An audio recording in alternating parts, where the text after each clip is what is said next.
Hi అండి, అందరికీ నమస్తే. Welcome back to Satvika's veg cooking. ఈరోజు కాకరకాయ ఫ్రై ఎలా చేయాలో చూపిస్తున్నాను. చేదు ఉంటుందనేసి చాలామంది ఇష్టపడరు. మీరు ఈ విధంగా ట్రై చేయండి, అస్సలు చేదు ఉండదు. మీరు చేసే ప్రాసెస్లోనే చేదు లేకుండా చేసేసుకోవచ్చు. మళ్ళీ నెక్స్ట్ టైం కూడా మీకు అడిగి మరీ చేపించుకుంటారు. ఫస్ట్ కాకరకాయలు తీసుకొని వాష్ చేసి పైన ఫీల్ అంతా తీసి ఇలా సన్నగా తరుక్కొని పెట్టేసుకోండి. నేను 1/2 kg తీసుకున్నాను. మీరు దాన్ని బట్టి చూసి చేసేసుకోవచ్చు. ఒక బౌల్లోకి వేసాక దీనిలోకి కొంచెం సాల్ట్, పసుపు వేసేసుకొని బాగా పిసకండి.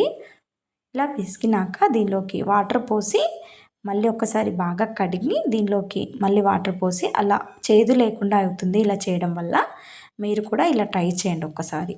ఇలా వాటర్ ఏం లేకుండా ఒక ప్లేట్లోకి పిండి తీసేసుకోండి కాకరకాయ ముక్కలు అనేసి. ఇప్పుడు ఒక కడాయి పెట్టేసుకొని 1 టేబుల్ స్పూన్ ఆయిల్ వేసాక ఈ ముక్కలన్నీ వేసి కలుపుకోండి. ఇలా కలుపుతూ ఉంటే మనకి కలర్ చేంజ్ అవుతున్నాయి. ఇలా చూడండి, ఇలా కలుపుతూ ఉంటే మనకి దగ్గర పడుతుంది కాకరకాయ ముక్కలు అనేది. ఇలా అన్నప్పుడు ఒక ప్లేట్లోకి తీసేసుకోండి. ఇప్పుడు అదే కడాయిలో 1 టేబుల్ స్పూన్ ఆయిల్ వేసాక ఆవాలు, జీలకర్ర, కొంచెం కరివేపాకు, కొన్ని వెల్లుల్లి పైన పొట్టు తీయకుండానే వేసేసుకోవచ్చు. ఇలా వేసాక దీనిలోకి కాకరకాయ ముక్కలు ఫ్రై చేసేసుకున్నవి వేసేసుకోండి. ఇలా వేసేసుకొని ఒక్కసారి కలిపి దీనిలోకి కారం 1 టేబుల్ స్పూన్ కారం, 1/2 టేబుల్ స్పూన్ సాల్ట్, కొంచెం పసుపు, కొంచెం ధనియాల పొడి 1 టేబుల్ స్పూన్ ధనియాల పొడి యాడ్ చేసుకొని కలిపేసుకోండి.